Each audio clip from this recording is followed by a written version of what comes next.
We are on week 7 of our 13-week series. Now, each week is independent, and the last 6 weeks are out on our YouTube channel, so you can catch up if you'd like to. Today, we're talking about forces. That spiritual energy and matter and the forces of the universe that impact our lives. And we're going to learn how to use our spiritual bank accounts that have unlimited assets. And also how to create a spiritual chain reaction for good for yourself and others. I think it's important that we recognize this fact. The same creative spirit that is back of all things flows through us. So let's begin with our question for the week. What is the one choice that you can make today to know the invisible becomes visible? To recognize that you have a spiritual bank account with unlimited assets, and to create a spiritual chain reaction for good. What is the one choice that you can make today to know the invisible becomes visible? To recognize that you have a spiritual bank account with unlimited assets, and to create a spiritual chain reaction for good. We begin our spiritual journey into Holmes' essays this week with Holmes speaking about energy and mass. Fear not, even though that I absolutely personally love quantum physics and mathematics, and I find them extremely fascinating, I plan to limit my message today to topics that are a little bit more down to earth and useful for your own spiritual journey to acquire more spiritual territory. In today's reading, you heard how trees trust nature, and they trust the soil to give them the nutrients they need to grow. They don't worry about how to make new branches, and they don't attempt to block off the nutrients that the soil is trying to give them. It's unfortunate that we as humans don't take lessons from the trees, because we have forces that are available to us to help us thrive. In the quote of the week from Holmes' essay, Your Invisible Forces, we read this: Our roots are in the mind of God. Our individuality, everything we are and do, is an effect of our invisible forces. Forces which continually draw on the infinite. But in our ignorance, we limit the flow of divine power into our lives. In our ignorance, we limit the divine power flowing into our lives. Think about that for a minute. It probably sounds silly when we actually ponder that we would actually limit the flow of anything that's good in our life. And we probably do it regularly. Here's some ways that I know I do it sometimes. When was the last time you said, I don't think I can do that? Or, I wish I were more like some other person. Or, if I had more money, I'd be able to, you fill in the blank. Each time we question our ability to expand our knowledge in some area, each time we wish that we were somebody we're not, maybe because life looks better in their world than in ours, each time we believe that we're limited in any way, we are blocking that flow of divine power in our lives. So you might be asking, how do we stop those behaviors that are destructive to actually expanding our spiritual territory? Holmes gave us a hint. If we want to change this, let us start by accepting ourselves for better or for worse. But in this instance, let us be sure that we accept ourselves for better, because we were thinking of that deep, hidden self, which the Bible tells us is hidden with Christ in God. Here is where prayer and meditation make possible the miracle of life. Holmes also tells us that God places only this limitation if we wish to be able to actually use all those forces of the divine. Life must be lived constructively, in unity and love and sympathy with everything around us, if we expect to live it to the full. What a gift! It sounds more like a great deal to me. All we have to do is live life constructively. Truly, all the divine is asking of us is to live in unity, to love, to act towards others with empathy and sympathy. I see that as basically do no harm. Live in such a way that blesses everyone. And then we have no limits to what we can do. Think about that for a moment. Isn't what you truly want in life is to be accepted and loved? And if that's what you truly want in life, what about the other people that you encounter? We say in this philosophy that what we give returns to us multiplied abundantly. Why wouldn't we want to bless and accept and love other people if it gets multiplied when it's returned to us? And being accepting and loving and recognizing that we are all one is how we actually bring that invisible of the divine into visibility in our life. In his essay, Your Spiritual Bank Account, Holmes reminds us that we use money to live. We all have bank accounts. I would imagine we all have bank accounts. And we feel a lot better when those bank accounts are filled up rather than when they're running a little bit low, don't you? I love the analogy that Holmes uses about our earthly bank accounts on which we write checks and make withdrawals and deposits, and our spiritual bank accounts of life. Our spiritual bank account is equally as important to us, if not more so, than our actual money, because our spiritual bank account is the one we draw upon when we're actually seeking spiritual help. These withdrawals help us cope with the everyday things that happens in our lives, those difficult situations that happen to arise. And we use our spiritual bank accounts to bring us back to that place of peace and calm that we know we can live in. Holmes reminds us of some of the fundamental truths of our philosophy. We believe that there are great spiritual forces that we can draw on and deposit in our own minds, and which can be used in any emergency, in any stress or strain of life. I often find that my days go a lot smoother when I'm prayed up. In other words, when I've connected with the divine, when I haven't skipped my morning practices or forgotten to truly say hello to God when I wake up in the morning. Holmes suggests that we can create a spiritual account by the way we practice. Here's what he has to say. How would it be if we all opened a spiritual account with the Bank of Life and realizing that we are drawing on the infinite each day deposited enough hope and happiness and faith to more than meet any emergency that might possibly arise? The wonderful part about this is that we know life contains all those things, and it wants to give them to us. It is intended by the divine scheme of things that we should all have them. So let's talk a little bit about how we can deposit some of that hope and happiness and faith into our spiritual bank accounts.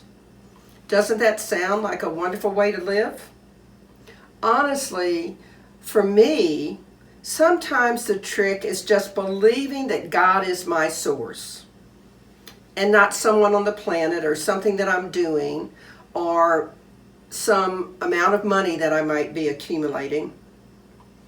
We all know that deposits in our ordinary money accounts don't necessarily come easy. we typically have to work for them. And we have to earn those deposits in some way.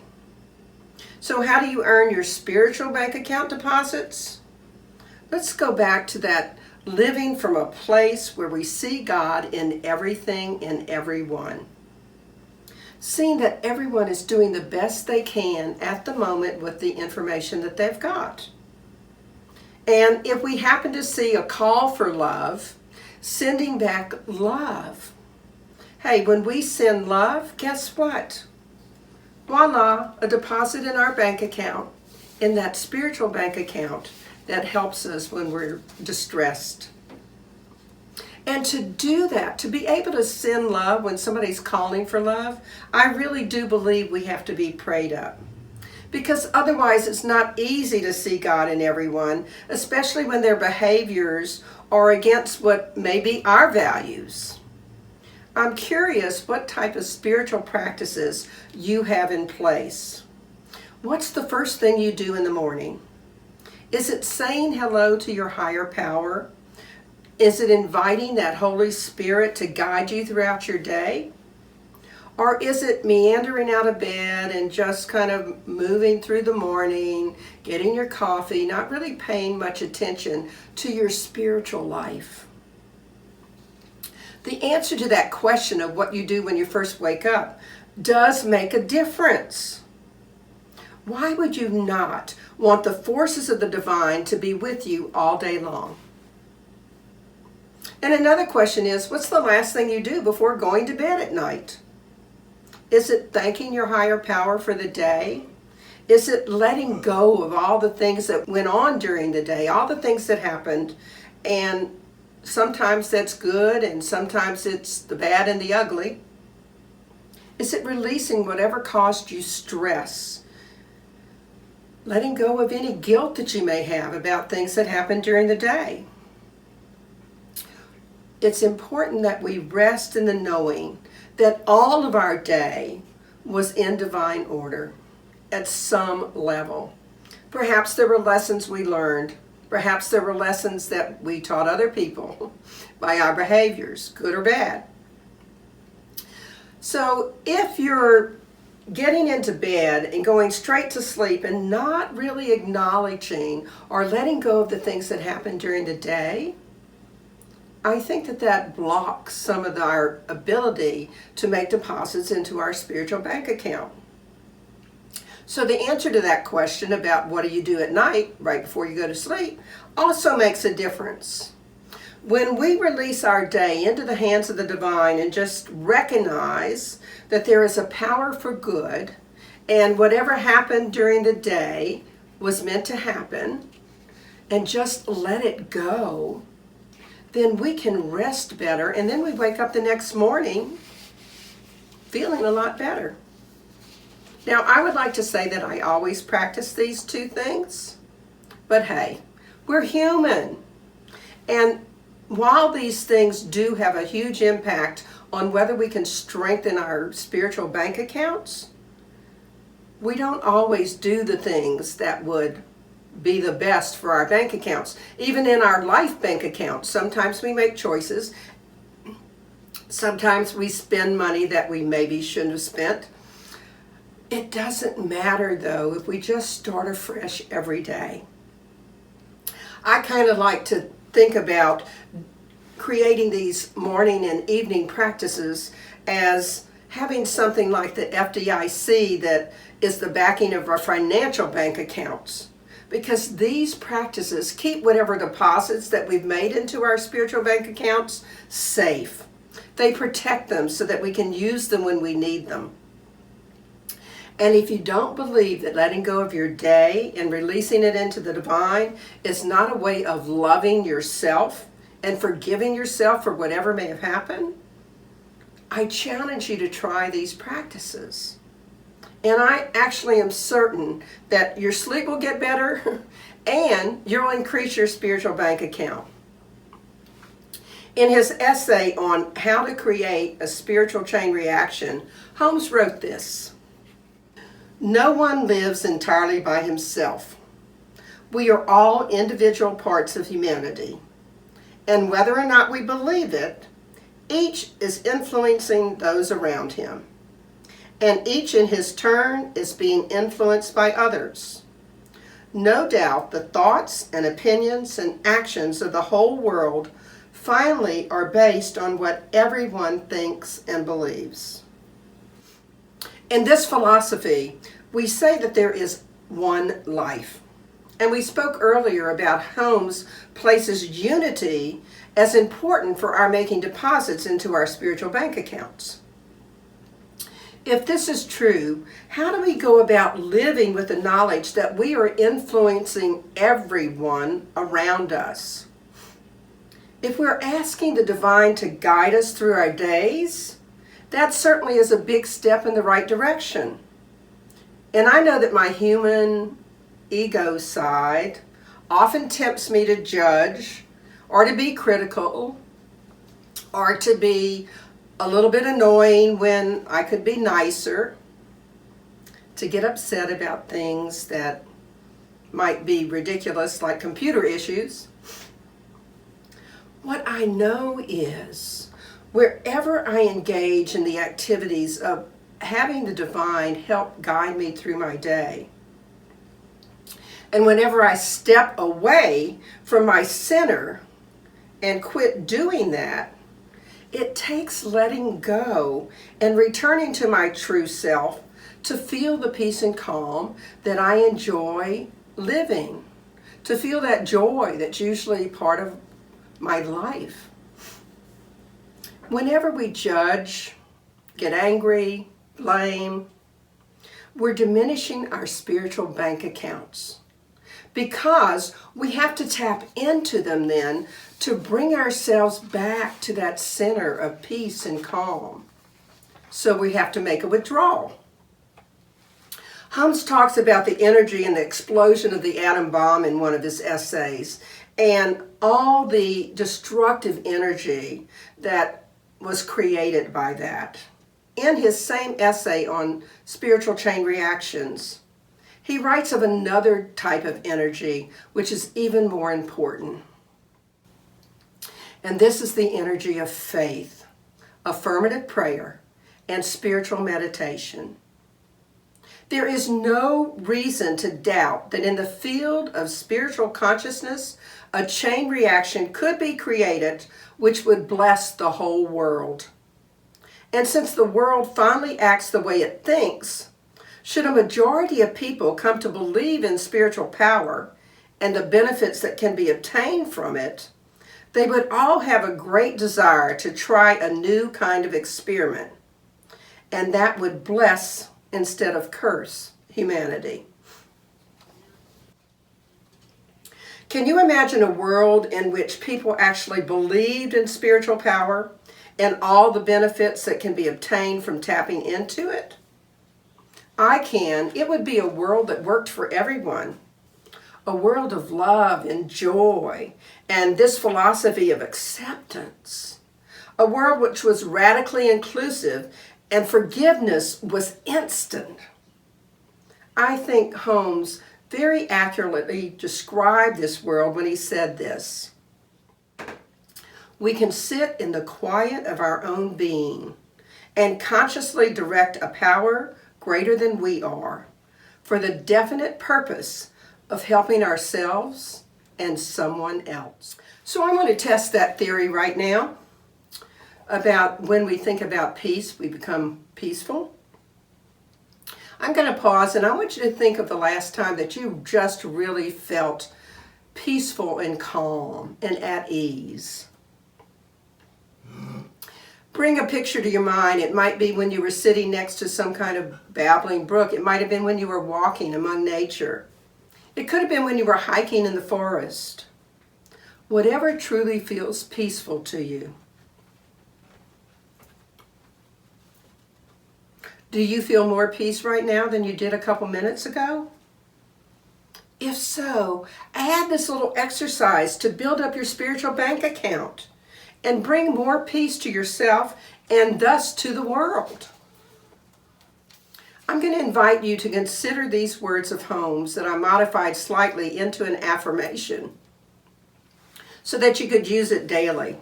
And I formatted it and put it up on our website so that you could go download it. Here it is. How is it I so easily and willingly know that nothing but good can go from me and nothing but good can return? That it is my inward desire that everything I touch, every person I think of, shall be blessed and helped. And it is my affirmative prayer, which I completely accept, that even as I pass people in the street, some silent influence of good shall reach from me to them.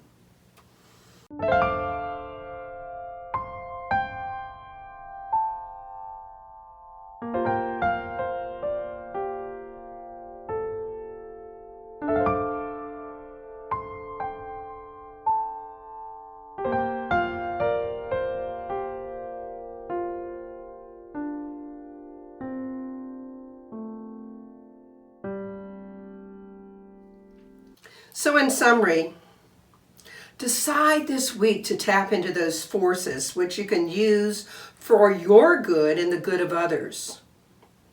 To do this, remember that the invisible can be made visible. Remember to allow that flow of the divine power to live life constructively, in unity, in love, and learning to let go. Make regular deposits into your spiritual bank account. Deposit faith, hope, and happiness. Put some spiritual practices in place that increase love. And create spiritual chain reactions for good. Remember that we are influencing others around us. So bless everyone you meet, everyone you come in contact with. So here's the affirmation for the week. How is it I so easily and willingly make the choice today to know that the invisible becomes visible? To recognize I have a spiritual bank account with unlimited assets. And to remember that I can create a spiritual chain reaction of good. And your challenge for the week is this. Make a conscious choice to notice that you want to put deposits in your spiritual bank account rather than having to make withdrawals. Engage in spiritual practices that keep you prayed up. And bless everyone you pass so as to create that spiritual chain reaction for good. The same creative spirit that is back of all things flows through us. Let's pray. So we just take a deep, nourishing breath. We move into that place where we know the divine lives within us. Where that place where we feel that higher power, that divine that flows through us. We know that we are one with that divine. And what I know to be the truth is that this week we are all engaging in spiritual practices that bring about more love and more joy and more peace on the planet. And so we in turn are raising the vibration of the world. That we're letting go of our opinions and just learning to listen. So it is with great gratitude that I know that the God without is the God within each of us. Where I know that this spiritual bank account for each of us can have unlimited assets. And I am so grateful for that. I just released these words into the law of mind, spirit, and action, knowing that the divine has already called it good, knowing that it's already done. The answer's already been yes. So I can say amen, and we can affirm it together. And so it is. So this is our time for an offertory, and I want to thank everybody that's been sending in their tithes and helping us to have our actual bank account be very well full of deposits. So thank you for that. Enjoy our offertory song.